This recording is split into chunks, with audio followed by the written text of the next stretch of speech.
중아, 오늘도 예배 자리에 나온 친구들 또 온라인으로 함께하는 모든 중등부 친구들 사랑하고 축복합니다. 자, 오늘 아까 평화 선생님이 시작하면서 무슨 주일이라고 했죠?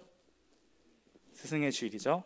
그래서 오늘 한번 특별히 스승의 주일을 맞아서 우리의 참 스승 되신 예수님의 가르침을 한번 함께 나누어 봤으면 좋겠어요. 자, 오늘 말씀에서 예수님께서는 자신을 선생이라고 주님이라고 부르는 제자들의 말이 옳다라고 하시면서 자신이 선생님을, 그들의 주님이심을 인정하고 있으세요. 그런데 우리가 흔히 선생님이라고 하면 어떤 이미지가 떠오르죠? 선생님, 가르치고 약간 교훈하시고 훈계하시고, 전사님은 선생님이라고 하면 맨날 막 혼내지고 선생님한테 많이 혼나가지고 선생님한테 혼내시고 막 이런 모습들이 떠오르지 않아요? 전사님 교회에서도 전사님 말을 안 들어가지고 교회에서 막 초등학교 때 선생님한테 선생님 언제 끝나요? 했다가 이제 선생님한테 뒤지게 맞고 아버지 목사님이신데 그때 아빠한테 올라가서 너는 뭔데 네가 예배 시간을 막 하면서 아빠한테 또 혼나고, 아무튼 그렇게 선생님이라고 하면 약간 조금 딱딱하고 엄격하고 좀 무서운 이미지, 그런 이미지를 가지고 있는 친구들도 있을 거예요. 그런데 오늘 예수님께서는 이런 모습이 아니라 제자들의 발을 씻겨주신 거에 대해서 집중하고 계세요. 그리고 그 모습이 선생의 모습이다 라고 14절에서 말씀하시면서 너희도 서로 발을 씻겨줘라 라고 제자들에게 말씀하고 있는 거예요. 예수님께서는 그렇게 선생님으로서 제자들에게 가장 중요한 것을 알려주셨어요. 가장 중요한 것을 가르쳐 주셨어요. 그것은 바로 사랑이, 누군가의 발을 씻겨주는 행위. 혹시 여러분 지금 당장 옆 사람 발을 씻겨달라고 하면 씻겨줄 수 있을 것 같아요? 나는 씻겨줄 수 있다. 발을 씻겨주는 것은커녕 냄새 맡기도 조금, 물론 냄새가 안 나더라고 하더라도 조금 이제 거부감이 들죠. 피 한 방울 섞이지 않은 남의 발을 씻겨주는 것 어려운 일이에요. 그런데 예수님 당시에서는 발을 씻겨주는 일이 완전히 없는 일은 아니었어요. 그런데 발을 씻겨주는 것은 오로지 밑에 사람이 위에 사람, 그러니까 종이 주인에게 발을 씻겨주거나 또 아니면 좀 직위가 낮은 사람이 높은 사람한테 그렇게 약간 존경과 약간 사랑의 의미로 발을 씻겨주는 행위였어요. 근데 예수님께서 제자들의 발을 씻겨주셨다? 이거는 정말 그때 당시 사람들에게 있을 수 없는 일이었어요.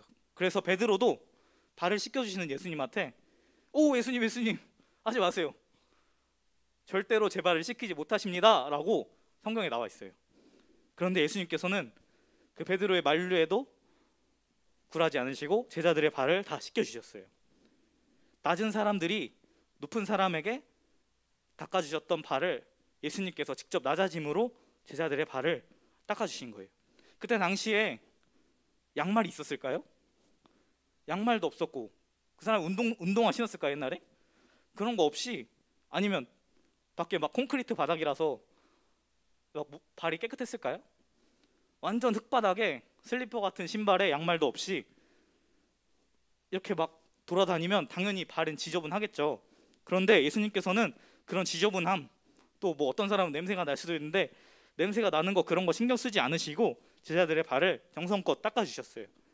제자들을 향한 예수님의 사랑을 그렇게 제자들에게 직접 몸소 실천하셔서 보여주신 거예요.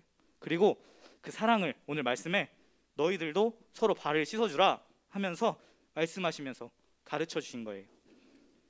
우리 스승이라는 뜻을 사전에 찾아보면 스승은 가르쳐 올바르게 이끌어주는 사람이라고 나와 있어요. 그렇게 예수님께서는 제자들의 스승으로, 선생님으로 직접 본을 보여주시면서 그들에게 가장 올바른 것 그것을 직접 몸소 보여주시면서 가르쳐 주셨어요. 그래서 15절에 마지막 절에 내가 너희에게 행한 것 같이 너희도 행하게 하려 본을 보였노라 라고 말씀하고 계시는 거예요. 예수님께서는 제자들을 가르쳐 주신 것처럼 오늘 우리도 예수님의 제자로서 예수님의 사랑을 배우고 실천하며 살아가길 원하시고 있어요.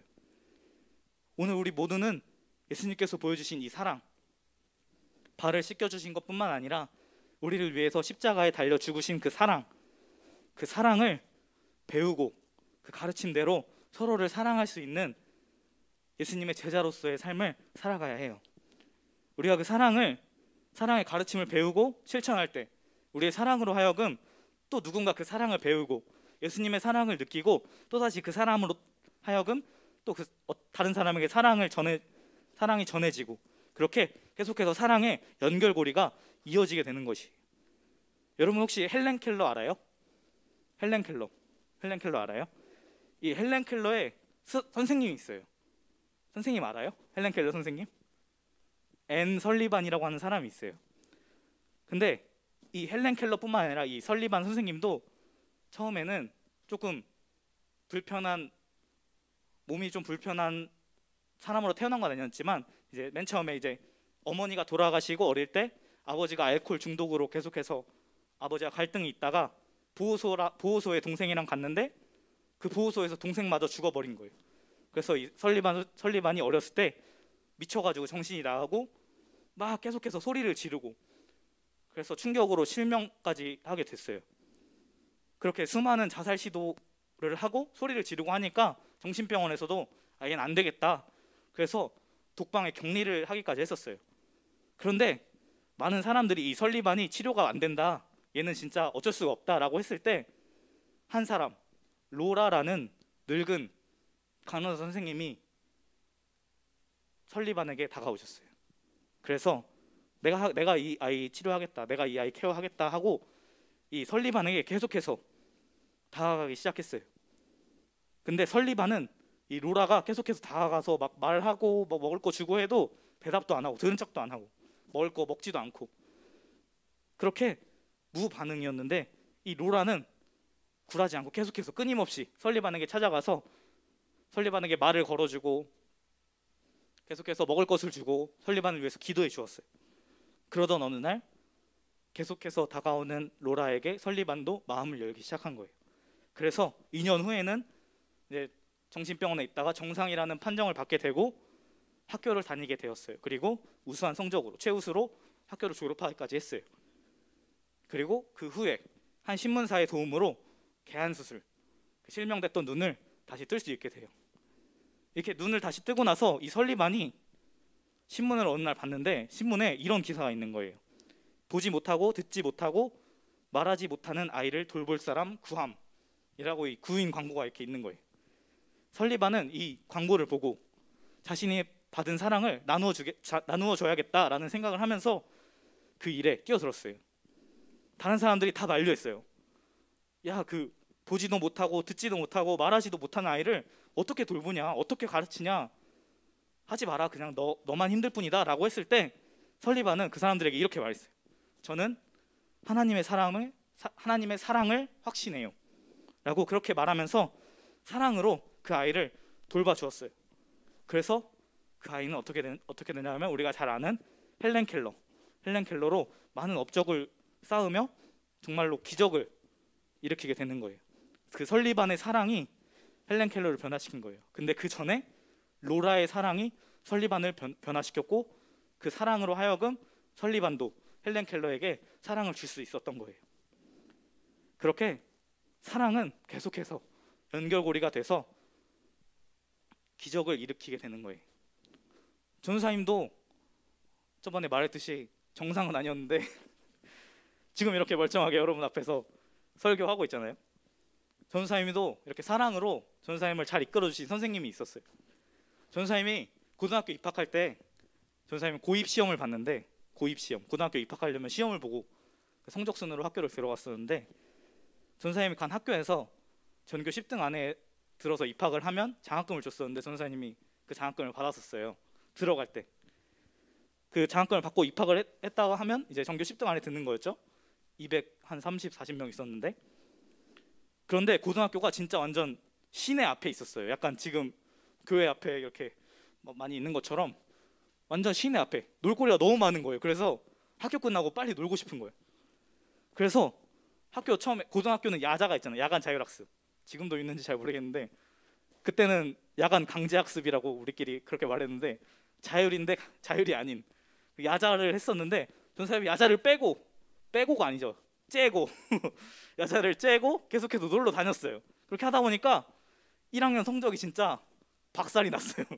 막 100등 막 190등 막 이렇게 막 떨어졌어요. 진짜로 막 엉망이었죠.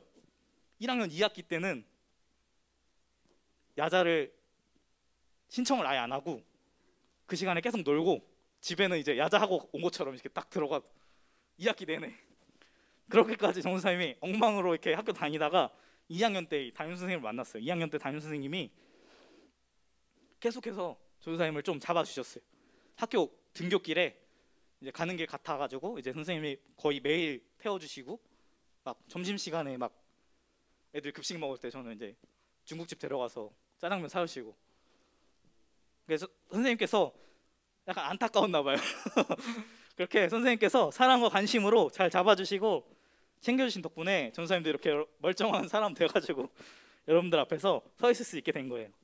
정말 지금 생각해보면 어떻게 그러실 수 있었을까? 어떻게 나 한 사람이 뭐라고 그렇게 정성을 쏟아서 돌봐주실 수 있었을까? 근데 지금 생각해보니까 그 선생님도 교회 다니시는 분이었어요. 그러니까 이 사랑을 아시는 분이었던 거예요. 그러니까 저에게 사랑을 이렇게 베풀어 주신 거죠. 근데 솔직히 전사님은 그런 선생님들보다 더 대단하다고 생각하시는 분들이 우리 교회에서 여러분들을 섬겨주시는 선생님들이 정말 너무 대단하고 존경스럽다고 생각하고 있어요. 솔직히 학교 선생님은 그게 직업이니까 돈 받고 돈 벌고 하는 거니까 좀 열심히 한다고 그렇게 할 수 있어요. 근데 우리 교회 선생님들 이거 한다고 막 돈 주고 막 누가 알아주는 게 아니거든요. 그런데 이렇게 정말 매주 나와서 이렇게 여러분들을 위해서 섬기고 봉사하고 헌신하는 모습들 보면 정말 전도사님 감동스럽고 너무 존경스러워요. 주중에 본인들 일하시고 주말에 못 쉬시고 이렇게 나와서 시간 내서 섬겨주시는 거잖아요. 정말 이 친구들을 향한 사랑이 아니면 이거는 정말 할 수 없는 거라고 생각해요. 정말 그래서 우리 스승의 주일이고 하니까 이 시간 정말 선생님들을 위해서 한번 박수 한번 쳐드리고 싶어요. 정말 감사하다고 생각해요. 이 사랑이 예수님이 우리에게 알려주신 사랑이에요. 조건 없이 섬겨주시는 그 사랑, 누군가를 위해서 헌신하는 그 사랑. 우리 사랑하는 중등부 친구들도 이 예수님의 사랑을 기억하고 또 여러분을 사랑해 주시는 선생님들의 사랑을 잘 배워서 예수님께서 말씀하신 것처럼 사랑을 실천하는 우리 중등부 모두가 됐으면 좋겠어요. 그렇게 사랑을 실천할 때 여러분으로 하여금 또 한 사람이 변화되어지고 그 사람으로 하여금 또 사랑이 다른 사람에게 전파되어지고 그렇게 계속해서 놀라운 하나님의 사랑의 연결고리로 쓰임받는 우리 중등부 모든 친구들이 되기를 주님의 이름으로 축복을 드립니다. 시간 같이 기도하겠습니다. 사랑의 하나님 아버지 감사합니다. 정말 우리에게 사랑을 알려주시고 그 사랑으로 하여금 살아갈 수 있게 해주셔서 감사드립니다.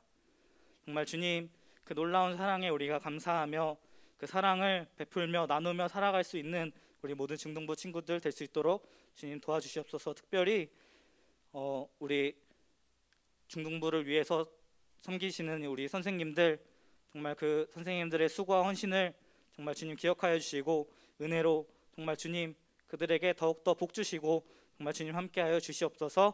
감사를 드리며 예수 그리스도의 이름으로 기도드립니다. 아멘.